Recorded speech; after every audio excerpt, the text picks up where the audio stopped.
What's up, everybody? Lefty here, Party Science Vlog. Today I'm sitting with Jamie Cammarata. I'm sorry if I butchered it. You did a great job. Great job.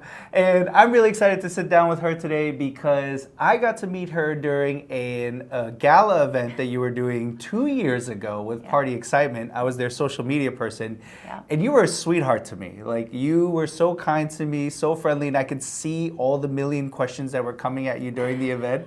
So you could always tell someone's character when they're under pressure, but they're still very nice to everybody, even when they may be taking up some of their time. Thank you. So I genuinely appreciate that. And then I found out you were like this badass boss too. You know? So wow, she wears a lot of hats. Yeah. So Jamie, thank you for Yes. giving me your time today. You're I very appreciate welcome. it. You're very welcome. Thank you for asking me. Yeah, of course. I couldn't have imagined how many times I've gone by your office at this point to speak with David and Arthur, Yeah. and I'm like, there she is. Take your shot, bro. Like, you gotta ask her. So You gotta sweet. ask her. Oh, anytime. Yeah. I always ask people. You know, I feel like people are so intimidated by others for different reasons, and you're just one question away from an answer, an opportunity, right? So the worst we could say is no, which is no right now because you didn't ask me.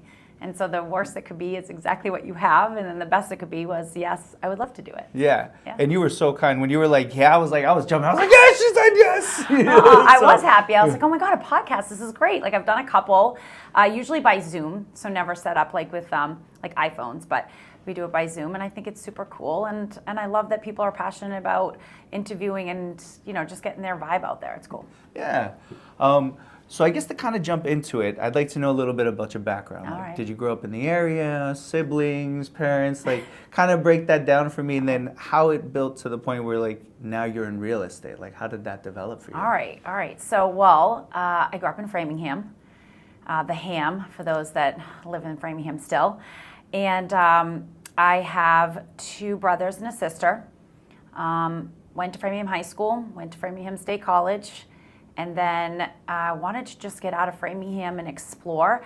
I met my husband at the time, who was from the city, and Framingham's kind of like a city. It was just declared a city, but it was always a town for so long. And then came to the city and graduated and was a school teacher, actually. So I loved being a school teacher. I had my kids early, and that was my thing. I never thought I would be in real estate. I'm not a salesperson. I didn't think that I was a salesperson. And when we opened our first restaurant in Andover, a woman and her husband were very kind, supported our business, and just said, oh my God, you'd be so great in real estate. And my husband was in sales at the time for corporate and technology. And I used to listen to him on the phone, and I'm like, oh, I don't want to do that. That's not me. You know, upselling, like, you absolutely need the $5 million package for software and SAP software and technology. And I'm like, oh, I would never do that. But, you know, she taught me that it was more about the relationship and the people skills and helping somebody achieve this, which was, you know, buying their forever home or their next home. So I jumped in because I feel like I'm a serial builder. That's what I call myself. I love doing new things and starting new, businesses. And so at the time, I'm like, sure, why not? I got in real estate, direct sales, buying, selling, just like the DNA boys. And then from there, after a couple of years at Keller Williams, there was a team leader, Mary Ann, who met with me, and she's like, you know what? Have you ever thought of being in leadership? And I'm like, what is leadership? And then she turned me on to Keller Williams. I went to an event, and I'm like, this is amazing. I would love to be in a leadership role where the company pours into you and helps develop you as a leader. And so then 13 years later, I've been a Keller Williams team leader since then. Nice. Yeah. All right, so let me ask you a little bit about the teaching Sure. position, because I homeschool my son, and I find teaching to be one of the most satisfying things I think I would never do in my life. Yeah. You know, like, I didn't Yeah. start homeschooling till a few years ago. Okay. And for me, it has been one of those, like, it definitely tests my patience, you know? And that's only one child. Yeah, right. That's only one. Right. Yeah. So do you think the reason leadership was so attracting to you and seeing that ability to grow with a company was something that came from teaching as well? Because you got to see, like, how did teaching prepare you for real estate? Oh, great question. You know, to be a teacher, you need to be organized. You know, that's the first thing. But you have a huge responsibility with children in a classroom that all learn at different levels, right?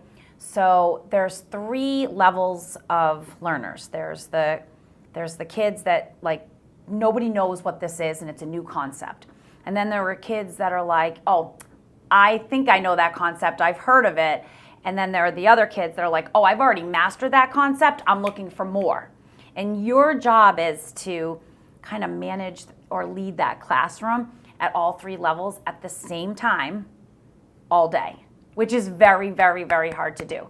You need challenge folders for the kids that, you know, have already understood mathematics.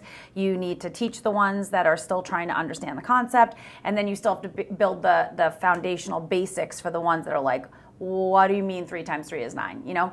And so I loved being a school teacher, and I think that challenge. So now you advance that in a real estate, and they're adults, but the concept's still the same.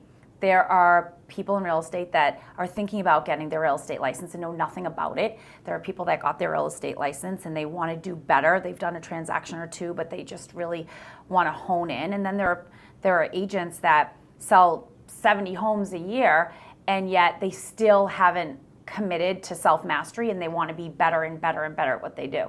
And so, yes, I definitely feel like having my educational background helps me be a better leader, I think, in order to teach or lead others. Yeah. Sure. Okay.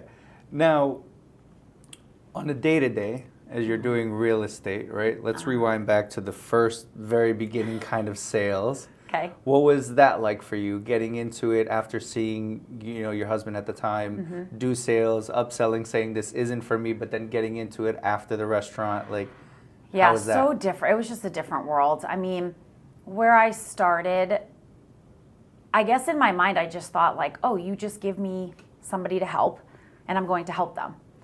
And that wasn't the concept. The concept was you go find someone to help and then go help them. And, you know, as a new real estate agent, it's hard because you want to know everything before helping somebody. And at the same time, you're never going to know everything about real estate that you need to know. So you'll never do it. You'll never jump.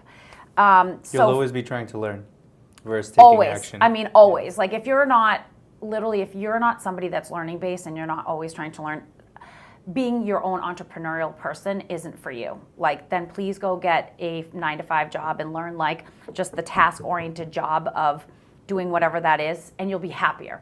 If you're learning based, you'll be happier because you're always being poured into, or you're listening to podcasts, or you're watching YouTube, or you're doing something to be better at what you do.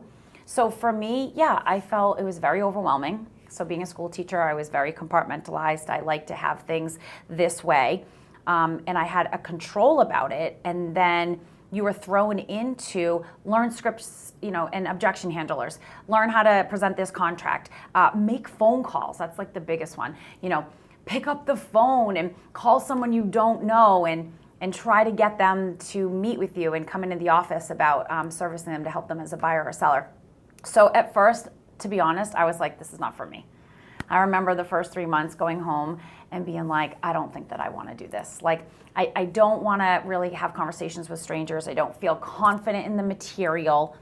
And I think that for me, being a leader, I can relate to all 3 levels of the person that's getting their real estate license that's excited and wants to learn. I understand the one that's in the middle that's like, okay, I've done one, but like, where do I get it? And I'm scared to do this. And so help me get through that mindset. And then I love the people that are like, listen, I want this to be like a business. Like I own my own real estate business. So help me grow that. But it's hard. I mean, it's scary. It's hard. It's a lot of discipline. It's work.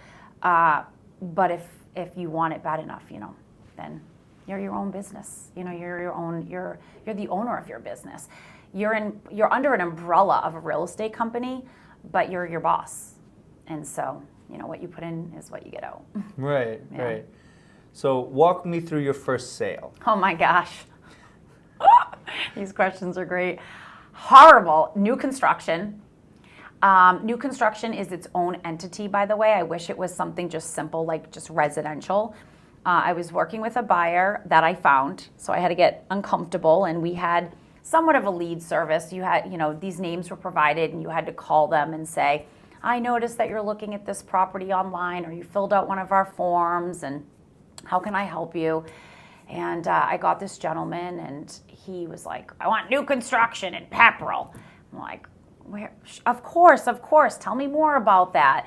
You know, what are your wants and needs? What's your budget? So I take them through what I have been taught, which is all these questions, and super excited. I was like, yes, like I've hit the jackpot. Like I was so excited. Had no idea how commissions work, by the way. No idea how I'm going to get paid or what I'm getting paid. I just know like I landed a fish, and I was like super excited. And new construction, like I said, is crazy. And there's a lot that you need to know. So I meet the gentleman and his wife. We go over some of the documents and be an exclusive buyer agent for them. And off to Pepperell, which is, for me at the time, in living in North Andover, I'm like, where is that? And it's kind of like near Lowell, and it's this small little town near Townsend, and lots of land at the time where you could build something for $350,000 in 2009.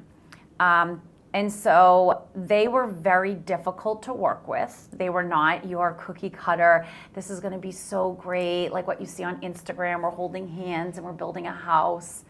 Not at all. Two different personalities, just got married.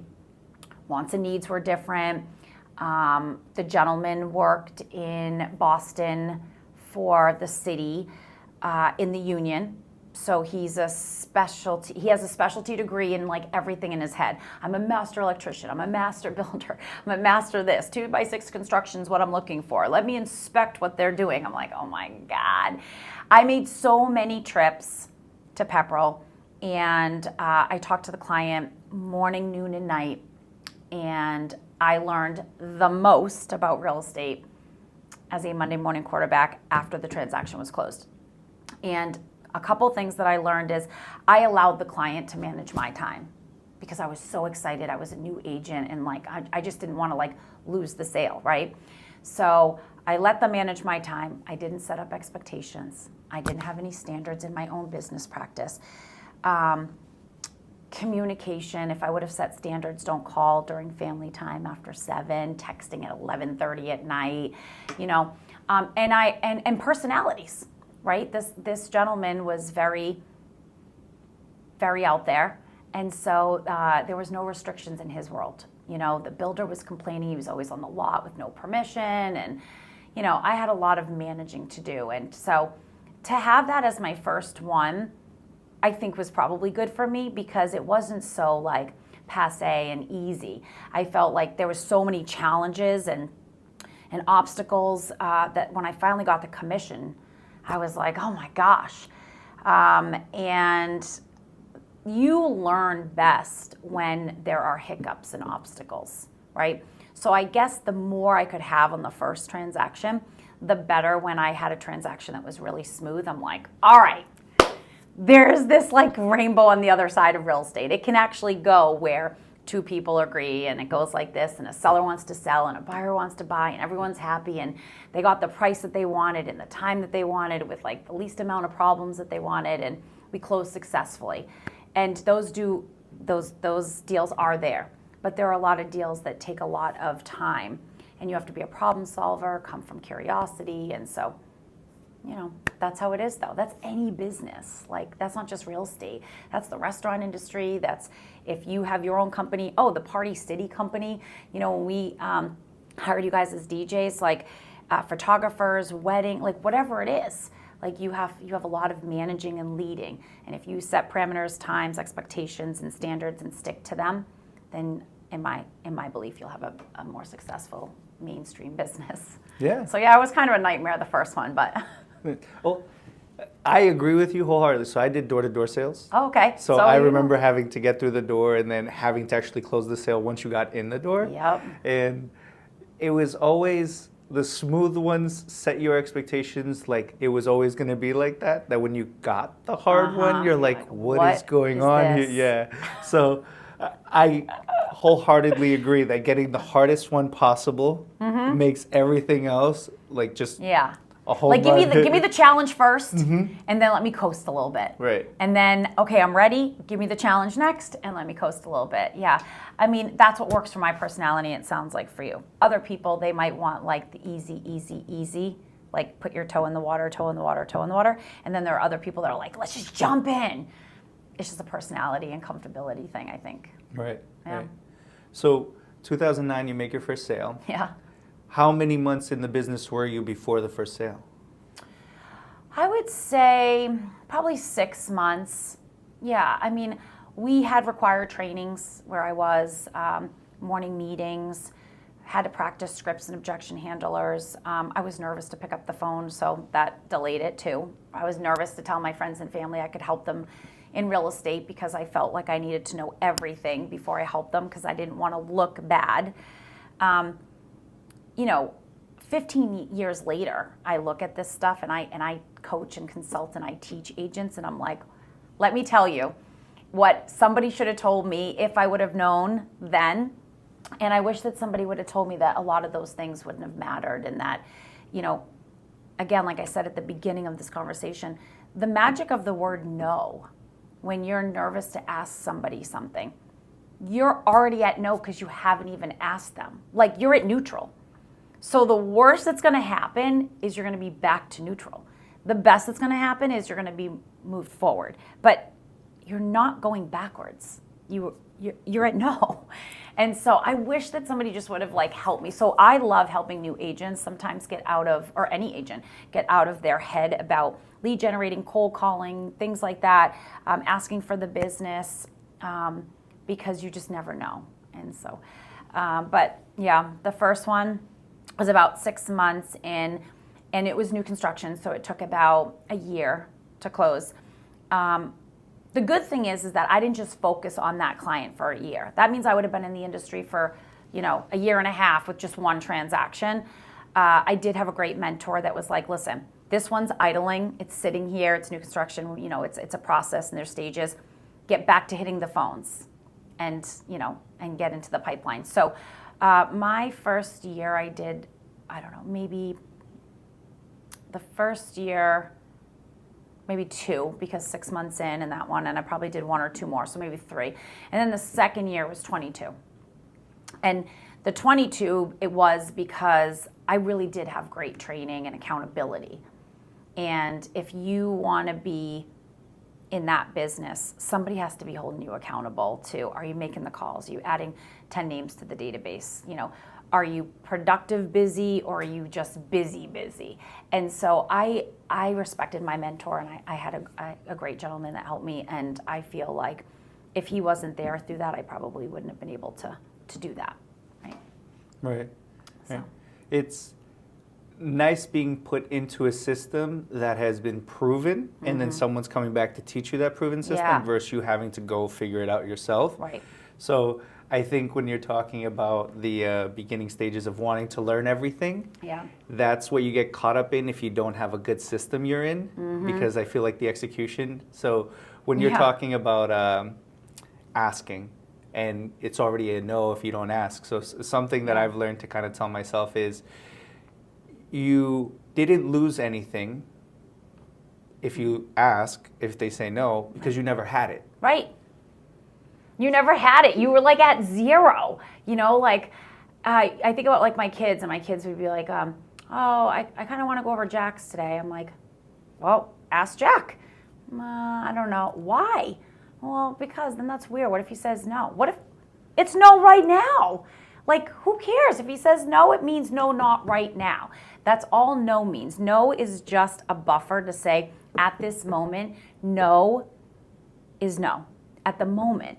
But a no can quickly turn into a yes. And I feel like when you're in a grocery store, this is my best. When you're in a grocery store and you see that kid in the carriage And he's like, Mom, like, can we go get these cookies?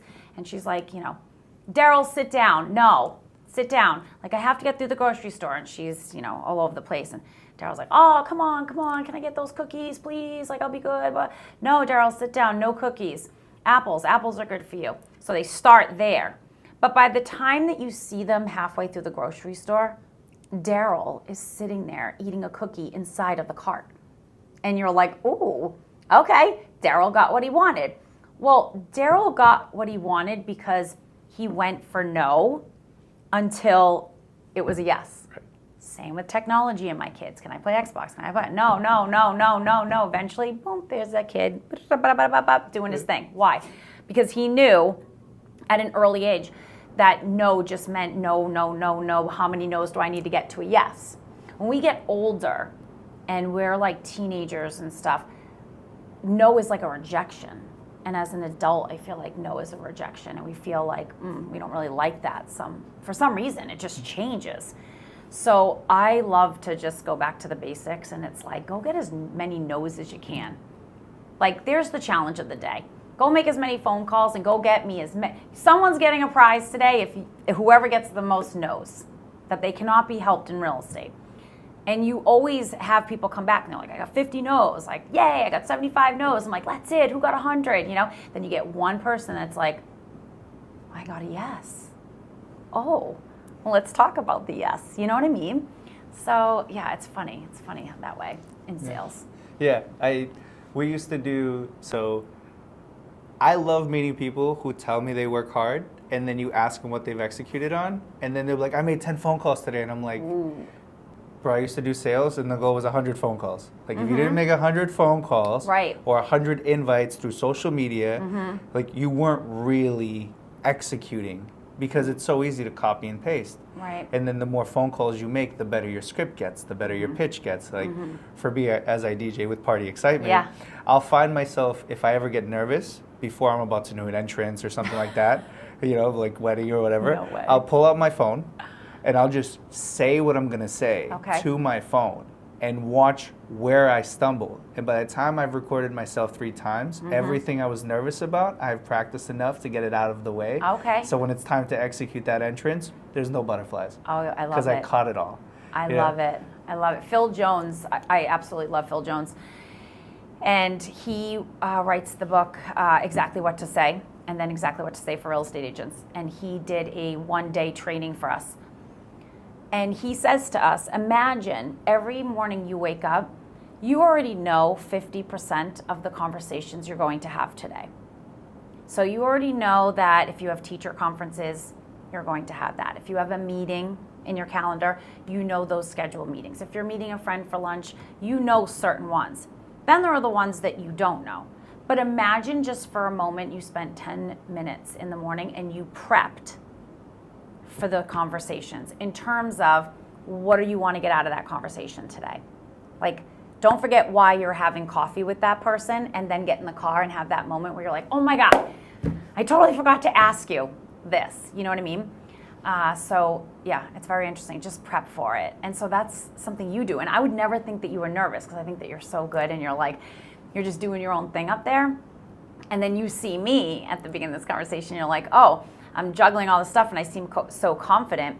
But even to this day, before we have an office meeting or before the gala, I need 5 minutes to myself because I'm either dry heaving, nervous, and I know that sounds so crazy because I've been doing this I've been a school teacher since 2001, and so I'm in front of people, but there's just still this moment that I need for myself.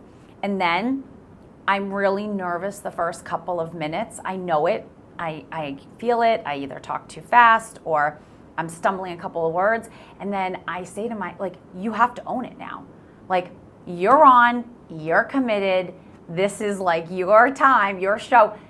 So make it the best you can. And then when that comes down a little bit, that confidence is kind of like, here we are. Yeah. Right. Yeah, I totally agree. There's something about your brain wanting to be like, la, la, la, la, la, the second you start. And then like a minute or two in, it kind of like, hey, we got to catch up with our thoughts here. Yeah. So like, let's slow down a minute.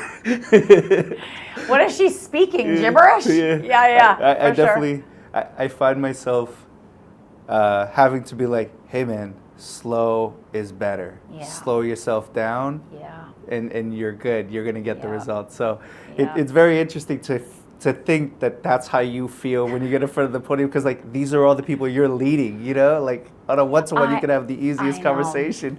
Yeah. I mean, even those sometimes, though, depending on who you're having the conversation with, those things like that can creep up on you as well, right? So when you maybe idolize someone, you're probably a little more nervous to have that conversation. And at the same time, I think that they're just as nervous sometimes. You know what I mean? Mm-hmm. I think it takes a lot of practice to articulate slowly like a professional speaker. Now breathe. And then do this, breathe. There's communication classes in college that you take, and they're like, okay, for every 7 words, breathe. Then 5, breathe. Then 7, breathe. And to concentrate on that, you think of like news anchors and all that training they go through for like enunciation and spacing, and I choose not to have the brain capacity for that. That's why I don't do those things. So when you're speaking in front of people, it's a big responsibility. And at the awards gala that you do, these agents, this is like their big night. They're proud of their accomplishments. And so we take it very seriously to make sure that we announce everyone's name, first and last name, and that they can hear it. And hopefully I've pronounced it correctly. And, we take pride in that. But it's a lot of work. You see it. You see it like when I was doing social media and recording everybody. You can see when they get the bat. Like I see the bat here, bat. like the bat Heavy or hitter the award. yeah. Oh my God! When their name pops up on the projector, I know. there's that sense of like, I worked my ass off to get here. That's right. So That's right. Yeah, Yeah. I understand why you will feel the pressure of making sure you deliver, because Yeah. it's their moment. I know. So 2009, you make the first contact in terms of Okay. new construction. Yep. You end up closing 2 more that Yeah, say 2, year, 3, yeah. and then the following year you close. Rockstar. Yeah. In my head, I'm like, rock star. Yeah. I get the award from the local board saying, that whatever it was at the time, Rookie of the Year, Platinum Award. And that was awesome. And my 3rd year, I did real estate as well. And I liked it. What I didn't love about it is what I needed at the time was a coach. And in 2011, 12, the company that I was at, there was no teams in 2012, 13. Like having a team or a group was not even a concept in real estate. Everybody was like their own individual person. And, I'm answering calls on the lacrosse field. It's totally I didn't have my time managed. I really just needed like a reset. So this is 3 years in? This is 3 years in, and you're just so super busy that I didn't know that there were tools and systems and techniques and things that could help me be better at what I was doing. I was very overwhelmed, and I remember Michael Paul playing lacrosse, and I was on the phone, and I did see the score. I did see him hit the goal, but I just felt it in my heart that he just looked at me because he could see that I was away from the parents and on the phone. And that is when I was like, you know what? I don't know where to ask for help, right? Where I was asking for like, how do I balance this better? And they're like, just keep your head down and do what you do. Because that was like, that's how it was then. Mm-hmm. And at that time, I had a great conversation with Mariana Rini, who was at Keller Williams. And she's like, there's more to you than just working with buyers and sellers if you want it. And naturally, if you're a school teacher, and naturally you love helping others, there's this whole world of in a company where you can have other roles and somebody can teach you how to do those roles. And at the time, that intrigued me, right? And I think that just naturally went back to sales is great, and I am a natural born teacher, leader, consulting, coach, and I love that. I love seeing an agent not have enough belief in themselves, but we meet once a week and I hold them accountable, and when they start seeing progress that they've chosen to put the effort into, and then they're exceeding their goals, expectations, and Oh my gosh, I just get so much satisfaction in that, and so naturally, that's where I should be. But do I ever think about going into buying and selling and helping agents and helping buyers and sellers directly? Yeah, I do. But I'm so far removed from that this is, I think, really where my portal is. Okay. Yeah. So it took you about 3-4 years in before you really started to understand where you could strive but not sacrifice family time. Yeah. And be there in the moment. Yeah. I find that high performers, people who always go to bed thinking, not I did well, but what do I need to do next? Yeah. Their minds kind of run like crazy, you know? So I feel what you're saying Yep. wholeheartedly, Yep. because I run a social media company, so I'll be at home and be like, all right, I finished all the posts I need to do for today. I'll put my phone down, and then for a second, everybody's just on their phone or doing their own thing. I'm like, well, Back to it. It's a habit. Yeah, but yes. yeah. And you find that sometimes it's probably not in your favor, because your goal, like the way I've been trying to explain it to myself, is I'm doing all this to spend more time with family, but when I'm with family, I'm checking out to do all this. Like, where's the balance, That is a real estate agent's, it's the number one conversation. Are you looking for more time in your business or more money in your business? Right. And everyone's at a different stage in their business. There are times where people like money. I want to put all my time and this is what I want to do. Okay, well then let's teach you systems and strategies and stuff to do that. And then other people, especially, well, I can't really say, people have managed their time better, but on the way out on that legacy piece and retirement and what that looks like, or if a life event happened and they realize they have to slow themselves down, now they're looking for more time in their business. So they want more time in their business, so then same thing, it's just flipped. Then how can we strategize like leveraging and things like that in your business where you can have more time, but the business still gets done for you to be profitable. Right. But we're always fighting that. We always believe we have like our schedule, like, oh, I'm picking my son up at 5:30 and this is what I'm doing tonight, and we just take it for granted. And then it takes one thing to happen in life to realize, oh, every moment is my time, but my time is not guaranteed at 3:30 or 5 o'clock when I pick up my child. Right. You know what I mean? Yeah, absolutely. Yeah. Wholeheartedly. I find what you're saying to be very like, oh, she gets me.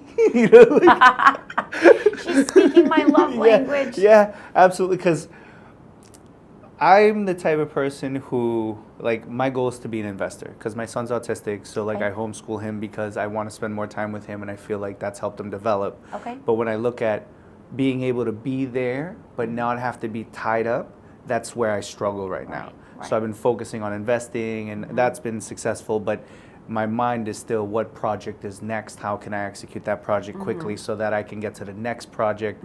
And I find myself sacrificing that family time to do it. So going back to yourself, you're on the field, you see the goal, but you can see that they're looking back at you like, you didn't see it. You missed the actual... I wasn't present, right? So I understand that now. It's like, no, I was checking a box. I saw it, but I wasn't present in the moment.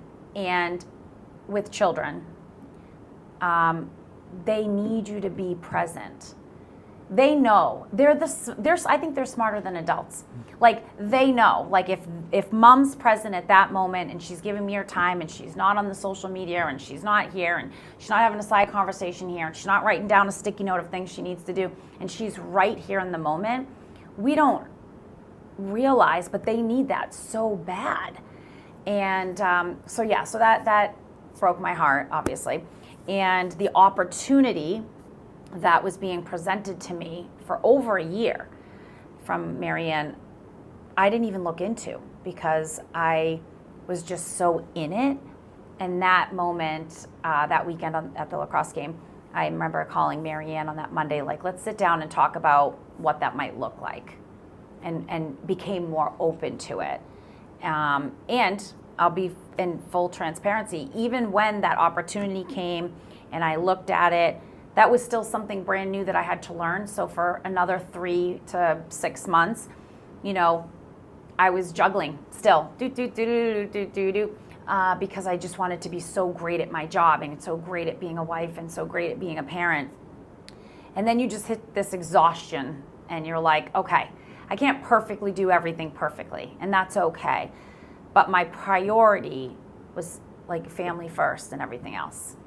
And so for you, being entrepreneurial and investing and stuff and with your son, I love that spirit of that you want to be there to homeschool him, because it's one-to-one time that potentially holds you accountable to being present, because you know that they need it, and at the same time still allows you the space to, go do what you want to do and do it best. But Yeah. So now walk me through the transition, right? Because I'm sure you're going through all these emotions as you're going from full-blown real estate agent to slowly transitioning to this new position. Yep. What is your thought process as you're going through it? Because I'm sure you're thinking, like, I'm so good at this now, and I've figured out how to do this, and now you're switching to this new role, and you're saying it takes you 3 to 6 months. So kind of walk me through your emotions in that time frame as you're trying to be like, I'm a mom, that's my goal. It's so funny. This is such a crazy conversation. I felt at the time still, with new opportunity came chaos, right? But I know now where I am in my life that I've done a lot of work on myself, and I've accepted certain things where my time is built, and when I'm at work, I'm at work. But when I'm not at work, I cannot be at work and be in personal and in friendships and in family. So the company has taught me a lot of strategies and techniques and training, and introduced me to amazing podcasts and influencers that I have put the time in to read and to listen to and to implement in my life to be where I am today. But back then, no, I was a hot mess. I mean, I was like juggling, and I was like, I can do it all, watch this, tears, crying, fighting, 2 wheels coming into the garage because I'm like trying to do so much, right? But then, I don't know, eventually, like, I call it the snow globe. Like, you take, those little like snow globes that are glass, like at Christmas, and you shake it and all the snow is everywhere. And everyone loves that, and they look at it and they're like, ooh, right? That whole ADD is like, look at all the snowflakes. But then when the snowflakes like settle, there are some people that are really great at like having things not be so chaotic. And for some reason, my personality was the one that was like, shake the snow globe, right? Have a baby, get married, buy a house, do this, like go, go, go, go. And then I think you just find yourself. It doesn't matter what age, but in the last 5 years, like, I found myself, and I was like, you know what? We don't always have to shake the snow globe. And you know what? Do some reflecting on yourself. How could you be better or more purposeful and present? Like, actually start doing the stuff that you're teaching, and don't be that imposter and be like, oh, you go do that, I'm gonna go tell you what to do. And that was probably the game changer for me. So, but back then, even taking on the role of Keller Williams team leader in 2013, complete shit show. Oh yeah, tears, all of it. Like and feeling like I can't even do this. Like, these people in the meetings have to be smarter than me. They've been in the industry longer. Like, what do they want to learn from me? Like, what am I even doing? And so I did struggle with that for a little while, and then, but I wanted to help everybody. And so once I came from that place of like, listen, you're not going to be able to help everybody at the same time, but pour into, listen to, and let's see what happens. And 13 years later, we're still sitting here. Nice. Yeah. Nice. So when it's fun looking back at it now, right? Because you can kind of smile and laugh at the tears and the pains that came with it. Now, as you sit here, how have you built yourself a team that you find can fill your gaps, right? Because you're honest in admitting, I can't do everything at 100%. So what do you do now to kind of help manage that in terms of building the team? Okay. And then on a day-to-day, because I'm curious, what is your self-development like? Because you were talking about having a coach that you were going to meet with. Yeah, You know, yeah, that I had whole to punt deal. it for a moment. Yeah. So I definitely have a coach. Yep, I have an accountability coach who holds me accountable to the actions that I have committed to in order for me to achieve whatever goal I've set, whether it's in personal wealth, in our company. So you have to surround yourself with the right people. The team that we have here, everyone has, quote, a role, right? And their role, they're the right personality, because we've gone through a hiring system and we have a process and an assessment, and we find the right people that fit the right personality for the role. And what I mean by that is, I don't love spreadsheets. Okay, I'm not somebody that loves to sit behind the computer and analyze numbers and do accounting, and that's not my specialty. I've chosen that's not mine, and I'm great with that choice, right? But that's a great choice for that person, like the market center administrator who wants to sit there and make sure that all the spreadsheets do all of the closings, everyone gets paid on time, all the compliance is there. Me, no way. That's just not where I belong. But she's great at it, right? And what my role is, or what the assistant team leader role is, or the productivity coach, or the tech trainer. So you have to have roles around you that support your goal, your end game in mind. Same with real estate agents. When you first start as a real estate agent, you think you can do all of it. Oh, I'm a great photographer. I'll take pictures with my iPhone. I have a drone. Like, let me make the video. Let me do this. Oh, I love staging. I love painting. Let me give you ideas, right? And they try to do all of these roles, plus the closing coordinating and the transaction and this, and that's awesome, I guess, at first. They're excited. They want, okay. When they realize your number one job is this, do you think we could leverage and get yourself a transaction coordinator for, say, $400, who will take the football package from you once it's listed or under agreement, and they'll keep you in the loop, and they'll be the resource while you do what you do best, which is go network and find the next one, right?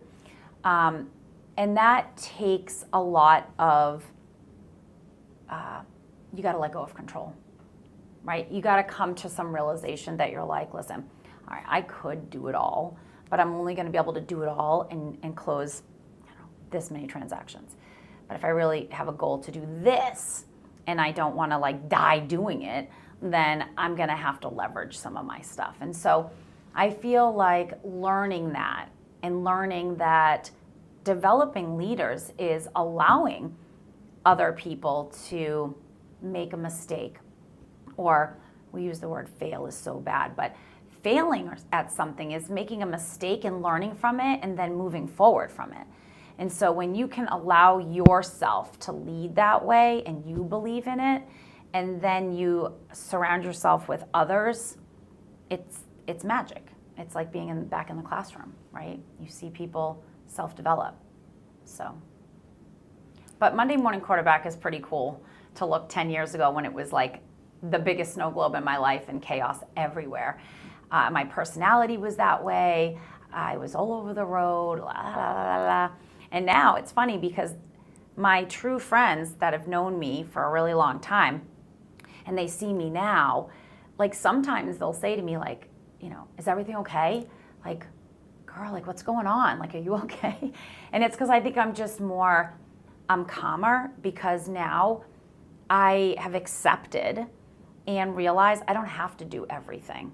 And I prioritize my time, and it's okay to say no to things that don't fit in my time. And if our energy doesn't match, if there's energy that no longer serves me, then that's okay too. It's not personal. And when I became more disciplined in my time and how purposeful I was, I feel like my life changed. I feel like the chaos of me got better, right?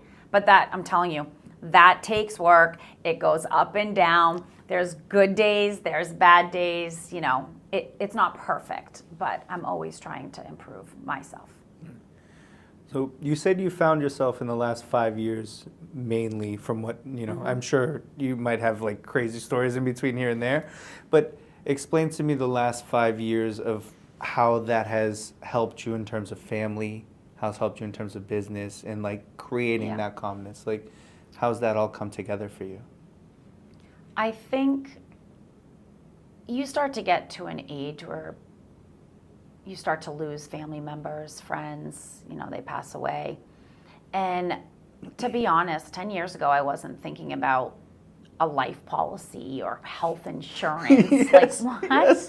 Where did the conversations start to change, I was thinking about, like, what are we cooking for dinner tonight? And, like, what Pinot Noir do I want? Like, I don't know, like, simple stuff. And as, my kids are older. I have a 22-year-old, graduated college, out in the real world, doing Nice. his thing. I have an 18-year-old that's a senior who is exploring his new thing and doing the college thing and getting accepted. And then I have my youngest, who's a freshman, who has a couple more years to go. And it's going by so fast. And when it goes by that fast and they get the car and they don't need you to drive them anywhere, it's funny. You complained about driving all the time, okay? And I'm an Uber, and I'm like, oh my God, I'm just picking up and dropping off and picking and blah, blah, blah, blah, blah, blah, blah, blah, blah. And that chaos of like family.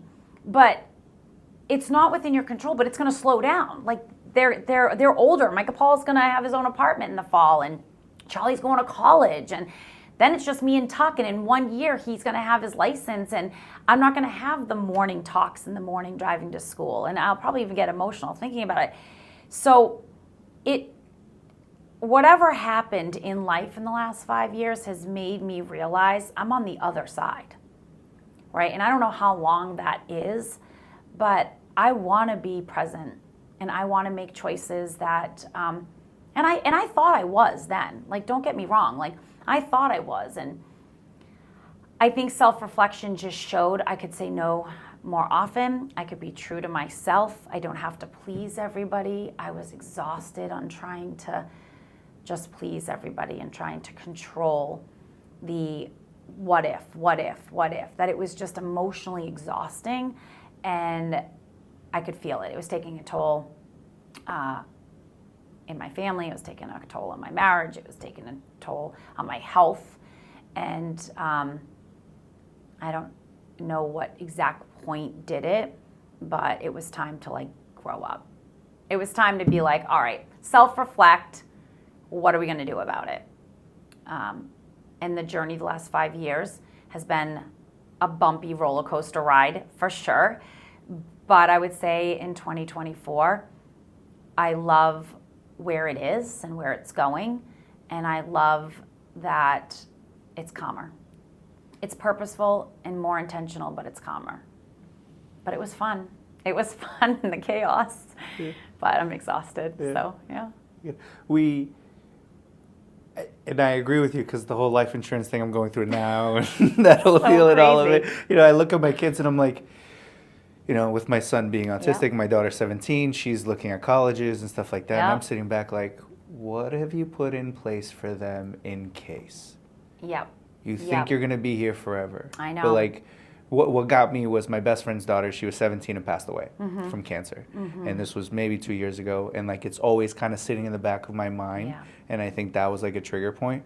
Yeah. So when you're saying these family things, like, what are your family goals now? You have one of your children who's basically left with you for 1 more year, and then the other two are kind of off doing their own thing. So like, what are family goals like for you moving forward? So I don't call it the home stretch, but I want to retire in the next 10 years. And I'm very focused on that. So I'm giving it my all with a plan and a coach, and executing certain things that need to happen, which means I have to say no sometimes to some of the fun things, because in 10 years, Michael will be 32, Charlie will be 28, and Tucker will be 25. And I would assume in that area of numbers, they're buying their own home, they're living with a girlfriend or a wife, they might be thinking about starting a family, and I want to be there. I want to be able to fly wherever I need to go to see an accomplishment, or to surprise my child, or whatever it is. And in order to achieve that, I want to be smart about how I spend my money. And so, I've committed to wealth building and learning about longevity of passive income and putting that into myself. Before, I was giving oxygen to everybody. And I loved it, and it was fulfilling. But you're right. Something happens in your life where you're like, okay, well, who's putting oxygen into me? And if I don't put it into me first, I'm eventually going to run out, and I won't be able to help and be there for the others. And at whatever point that changes for an individual, right now you're talking about life policies and insurance and estates and wills and for air fryers and stuff. cooking Like, clean. what? Yeah. Yeah. That you're like, what happened? When that switch happens, those boys are my everything. And I want to be a part of their world. I want to be healthy. I want to be financially safe and sound. I don't want to leave them with any financial problems. I want everything crazy enough. I want it all to be laid out and executed the way that it needs to be. Trust funds, so I honestly, know, and it sounds so crazy. So I feel so old saying this. I'm on the same page. I feel so old. But it's true. So that's so for me, my goal is to make sure that I am healthy, financially stable, that I'm present fully now when I am with the boys, because the 22-year-old has a real job. He's out with his friends. He's doing his thing. Michael. So it's like when I get to see him, it's like this. The other two with sports and college and this, it's a little bit, and work, it's a little bit of this. And then the youngest one, I hold on to that security blanket, because when I'm driving him for lifts at 5:30 in the morning to St. John's Prep, I laugh with him and I'm like, oh, we signed up for lifts, I see. And he was like, no. He's like, I signed up for lifts because we have lacrosse tryouts. I'm like, no, I committed to it too. Mm. I'm like, I get to do it. And I get to do it. I don't have to do it. When you change that word and you're like, I get to drive with my son, who's still here, who's healthy, who's happy, who's thriving. And I get to drive the car because I have a job, and I get to pay for it because I can. You know what I mean? Words are everything. And when I started believing in that, and I started meditating this year in 2024, dude, my personality, I was like, no yoga, no meditation. That's not for me. And I had a life experience in August and went to a retreat, and I was like, wow. Like, why don't more people talk about this, like 10 minutes a day of like getting in your subconscious mind and making the changes? And I just like loved upon that. And I just started yoga for the first time this week. Congrats. And thank you. And I want to choose to put that into my life to ground me a little bit better. And adulting's not so bad when you look at it like that, you know. But to my 22-year-old who was playing lacrosse and living in the dorms at St. Michael's, he's like, this adulting is for the birds. I'm like, baby, you're only 22. You just started in the workforce. And so he quickly has seen both of his parents build companies and build passive income and build things that all three of them are like, we want to build too. We see the importance of saying no to things and putting time and effort and money into other areas so that, you know, they too can live, you know, that type of life. So, right. Yeah. Right. So, look, we got a few more minutes. I know I don't want to keep you for too much of your time, but tell me, as a mom, your proudest moments for Michael, Charlie, and Tucker. Right? Did I get the names right? Yeah. Proudest moments? Yeah. Like, you know, I find myself.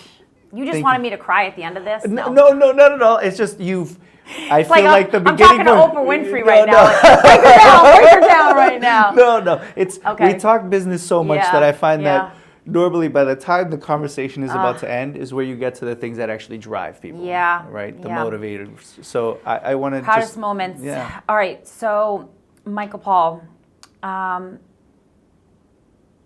he decided that he wanted to join military.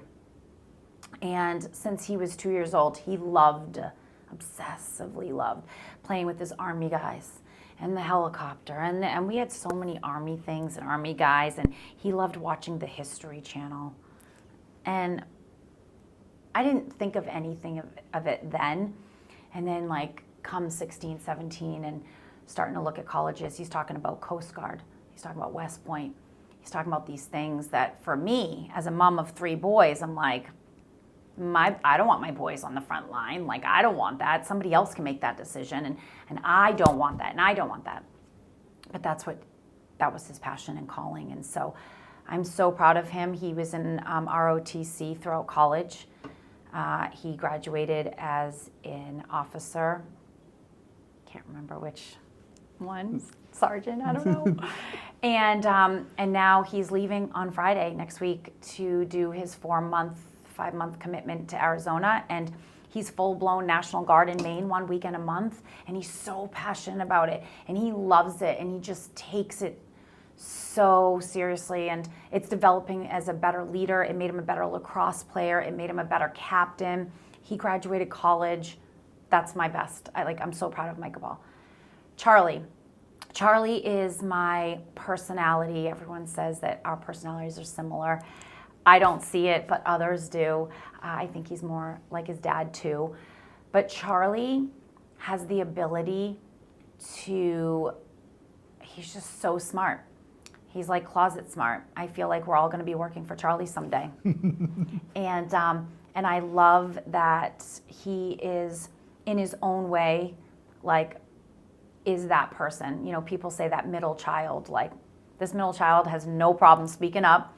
This middle child has no problem taking risks. He's definitely a risk taker. And I love Charlie. Charlie, I'm so proud of him. And he too is applying to colleges right now. He too is looking at West Point. He's done everything about his college processes all on his own. You know, he had straight A's, National Honor Society, amazing rugby player. I love him, and so he's fantastic. And then little Tucker. So Tucker's the last, right? And Tucker has a million names: Taco, Tuck, TJ. Whatever on the third child, you're like, whatever. Yeah. Come on over here, right? Tucker is so sweet and so level-headed. Sometimes I feel like he's the glue. He doesn't get very excitable. He's not a reactor. I'm so proud of him. He works out every day. He's committed to food prep.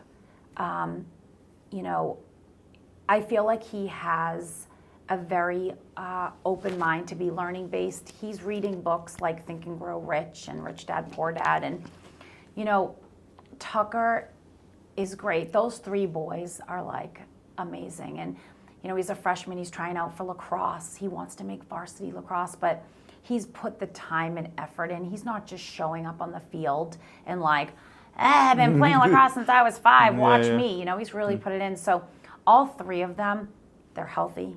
They're happy. Academically, they do well. We get great compliments when they're not outside the house of how great they are. And when they're inside the house, they're allowed to be the testosterone of alpha male, all 3 of them, in my house at the same time, and they feel comfortable there, right? So the biggest compliment I think as a parent is when other people compliment you about your child, whether it's academically, athletically, a conversation they had, whatever. They showed up and went to a funeral without being asked, like what a gentleman, things like that is so complimentary to their dad and myself, for sure. But hard to pick like the most proudest moment. Like they make me proud all the time. Right. Yeah. And they make me crazy too. Well, you know, I agree in that sense where you're like, you know, people will give you a compliment about your kids, but then you go home and you're like, oh my God. Yeah, but I firmly believe, so I'll tell you a quick story. When we were changing out our kitchen, we lived on Salem Street in North Andover, we were changing our kitchen and we had this contractor. And the contractor was an independent contractor, kind of like, he must have been a jack of all trades, I can do everything, and we hired him, but like, he wasn't like, probably didn't have permits and didn't have master thing, okay. Anyway, I loved this guy, and one day he says, you know, you always want to allow the kids to have, because he would see me put those toys away, do this, like, blah, blah, blah, blah, blah. And he's like, you always want an environment where they can feel safe and be themselves. You have to remember, as soon as you step out of the house, you represent the Cammarata family. You represent your parents. You know, what you do outside, you have to zip up in school and be a good student. And on the field, you have to be a good athlete. Like, you know, where do you get to unwind? Where's the safety point? And so, you know, I remember Charlie being in diapers when this guy said that, and he's 18. And ever since he said that, my husband and I committed to, like, it's a wild animal kingdom in that house. I cannot believe what happens if there were cameras in there. I think that we would be a #1 show. I think they'd be like, this is great. This is great. This one's chirping this one's doing this, the chaos, you know, 100 times, empty the dishwasher. Like, it's normal. These things are normal. But if you allow that there, they get it out of their system so they can be here outside the house. Do you know what I mean? Mm-hmm. And so it's pretty cool, but I get to deal with it. Right. So when I go home, I'm like, it's circus time. Yeah. Yeah. It's a privilege. It is a privilege. 100% a privilege, yes. All right, so one last question, and then I'll let you be to All the right. rest of your day. I know you Yes. got the mentorship and all that stuff you got to do. And this is my favorite question, so I always try to save it for the last one. All right.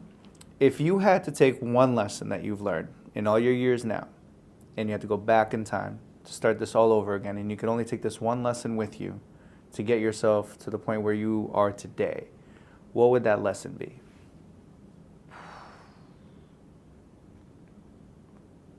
When I was younger, my dad used to say, I wear my heart on my sleeve and stop like sweating the small things. Like, you know, stop sweating things that are so little. And I got that then, but like didn't care. When I'm older, I realize now through some stuff, it's control. Like, you don't always have to control everything. And, you know, that has served me well in some areas, and then other areas it hasn't served me. And it took me too long, I think, in friendships, relationships, growing, to realize, sit back and let things sometimes naturally occur. And it's okay not to plan everything with like a backup plan. Do you know what I mean? And I never realized like how exhausting and emotionally exhausting it could be. You know, Mel Robbins has this book, Let Them, and I laugh at this concept because everyone's like, Mel Robbins is the best book, and it's like, she didn't teach us anything that we didn't know. You know, it's just a phrase that she has attached where when things are out of your control and you feel like you need to control them or control your thoughts because you're upset about something, let them. It's not your business. It's not your place. You can't control. You can't change. So let them. And it sounds so simple, but I probably would tell my younger self, like, please try not to have so much control on thoughts and actions and other people's responses. Just do you. And if it organically, naturally serves you, do it. And don't care about what other people think. If you're happy with it, then do it. And don't try to like control that. So, yeah. Nice. Yeah. So as we wrap up here, if people want to follow you on social media or get in contact with you, what's the best way to do that? I mean, I definitely am on social media and the little snappy chatty because of my kids, but I don't use it a lot. Instagram, you know, Jamie Cammarata, Facebook. You can email me at jamiemcammarata at gmail. Yeah, my phone number is public, thanks to Google. And so, yeah, if you ever have any questions about real estate or anything, definitely. Awesome. Jamie, thank you You're so the much. best. I appreciate I'm so it. happy you asked me. Of course. Thank you for giving me your time. And All right. it's so freezing in here, so thank you for being in here with no heat. Yeah, no, it was good. It worked out. It did. But all right, everybody. Jamie Cammarata. I will put all her social media stuff on, and we'll see y'all later. Peace.